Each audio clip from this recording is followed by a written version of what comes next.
और बड़ी खबर उत्तर प्रदेश के फिरोजाबाद से, जहां पूर्व मुख्यमंत्री और समाजवादी पार्टी के प्रमुख अखिलेश यादव ने सरकार पर हमला बोला है। वहीं भाजपा गारंटी है, महंगाई है, बेरोजगारी है, सड़कों पर ट्रैफिक पुलिस से ज्यादा नजर आते हैं सांड। ये अखिलेश यादव के शब्द थे।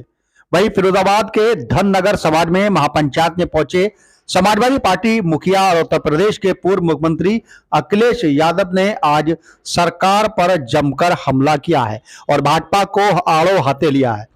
डूंडा में हाईवे किनारे हुई पास बघेल धननगर समाज मंडीय महापंचायत में अखिलेश यादव ने कहा कि जातिगत आरक्षण के आधार पर धननगर समाज को अधिकार मिल सकेगा। अखिलेश यादव ने मौजूदा भाजपा सरकार पर तंज किया है और उन्होंने कहा है कि लगातार भाजपा सरकार अपने किए गए वादों से मुकर चुकी है। अखिलेश यादव को सुनने के लिए हजारों की संख्या में इस महापंचायत में लोग मौजूद रहे।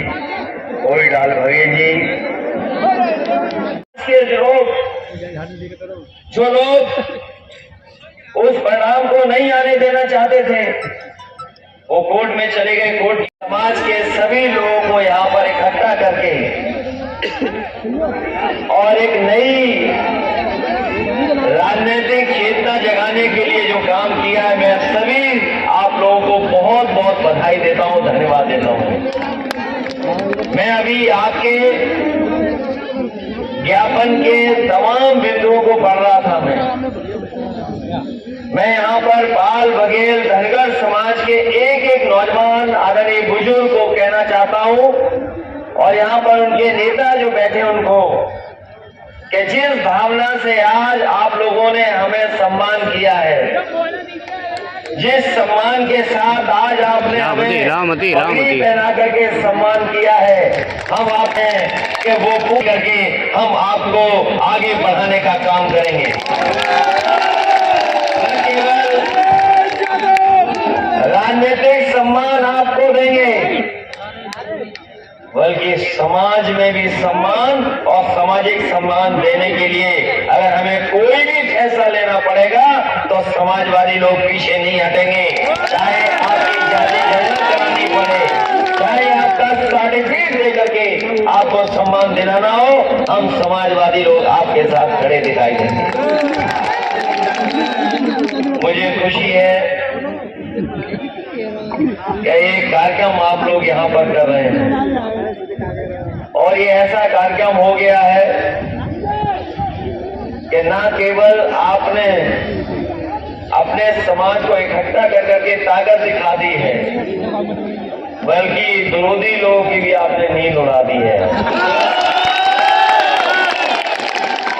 और ये बात मैं जानता हूं कि ये जब कार्यक्रम हो गया है तो विरोधी लोग जो ये कहते हैं सबका साथ, सबका विकास, सबका विश्वास, आज के बाद उन्हें रात में नींद आने वाली नहीं है।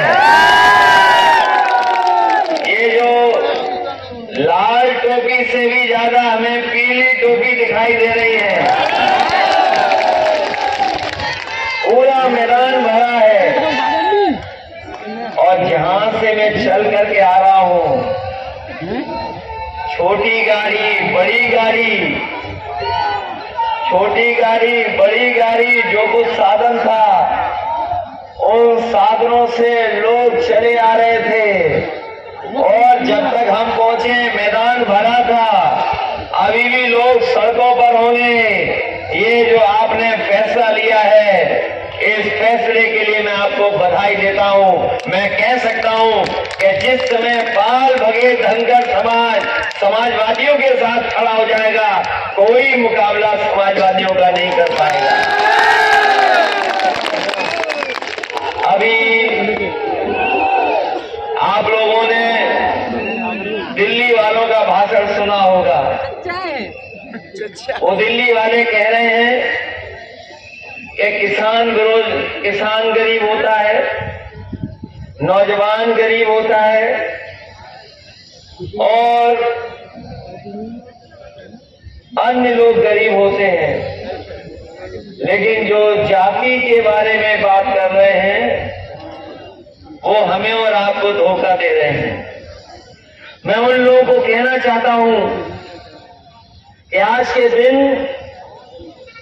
वो याद करें बाबा साहब भीमराव अम्बेडकर जी को भी, जिन्होंने दलित और अनुसूचित जनजाति को आरक्षण देकर के उन्हें सम्मान दिया है। और उसके बाद मंडल कमीशन ने हमारी पिछड़ी जातियों को अधिकार दिलाने का काम किया था। जो मंडल कमीशन बाबा साहब भीमराव अम्बेडकर जी को संविधान को देखते होंगे, वो जानते होंगे कि ये विचार उस समय मंडल कमीशन के सामने आया होगा कि हम आरक्षण किस रूप में दें, कैसे दें। तो जो जानकार लोग होंगे वो जानते होंगे।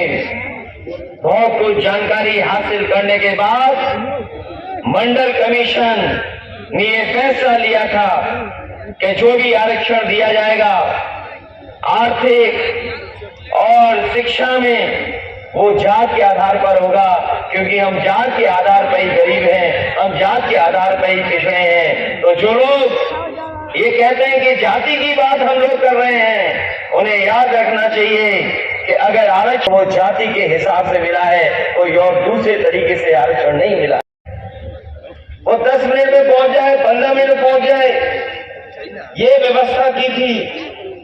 लेकिन इस सरकार में तो आप फोन मिलाते रहो, इंतजार करते रहो, एम्बुलेंस पहुंचेगी नहीं पहुंचेगी पता ही नहीं।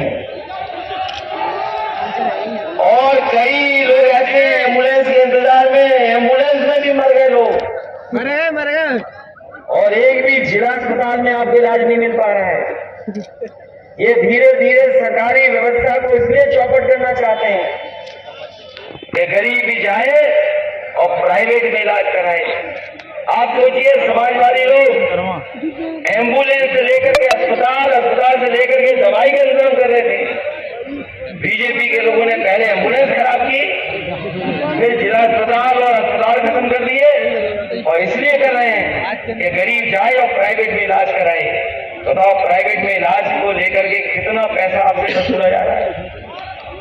अभी डेंगू जैसी बीमारी आई, चिकनगुनिया बीमारी आई, न जाने कितने लोगों को परेशान होना पड़ा, बहुत से लोगों की जान चली गई। और दवाई का अगर पर्चा देखोगे तो सरकारी अस्पतालों में दवाई नहीं, प्राइवेट अस्पतालों में दवाई के लिए जाना पड़ा। और पता नहीं कौन सी दवा दी, कितने पैसे वसूल लिए, कोई हिसाब नहीं है। इस सरकार ने स्वास्थ्य व्यवस्था चौपट कर दी। इस सरकार ने किसान को बर्बाद कर दिया। बड़े बड़े सपने दिखाए थे इन्होंने, ये बुंदेलखंड के लोग जानते होंगे, बड़े सपने आपने अखबार में ही पढ़ा होगा। ये दिल्ली वाले आए, उन्होंने कहा कि अब उत्तर प्रदेश में मिसाइल बनेगी, टैंक बनेंगे। हमारे उत्तर प्रदेश के लोग खुश हो गए, और खासकर बुंदेलखंड के लोग खुश हो गए कि हमारे यहाँ तो अब टैंक और हवाई जहाज बनेंगे और बम बनेंगे। आज जब 10 साल पीछे मुड़ करके देखते हैं तो जिन्होंने टैंक का भरोसा दिलाया था, बम बनाने का भरोसा दिलाया था, उन्होंने आज तक सुतली बम भी नहीं बनाने का कारखाना। बताएं बीजेपी वाले, अगर कहीं सुतली बम का भी कारखाना लगाया और बड़े बड़े हमारे 46